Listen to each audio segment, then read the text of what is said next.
All right, Anna Stansfield has been in Waterbury since before the snow started falling. She's been there the entire progression of Blizzard Calvin. Kate? Yeah, she's live right now giving us a sense of how that cleanup is going. Anna, you got some movement behind you with that traffic.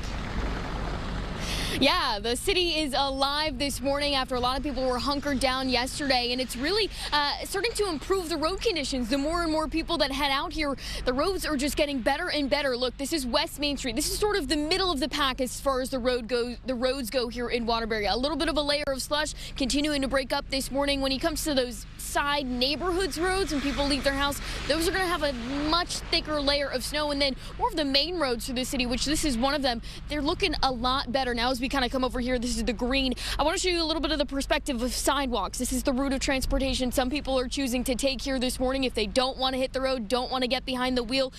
This is where you're going to see a little bit more snow, a lot of ice on these sidewalks here. So really just your best bet no matter what. Oh, we got a stray cat walking through here. Anyways, sorry, that was... Oh my gosh, I'm so sorry. That cat was hit by a car, but they ran away and they're okay. Anyways, that's besides the point. Your best bet this morning, whether you're walking or driving, is to take it slow. I'm your reporter in Waterbury, Anna Stansfield, Channel 3 Eyewitness News.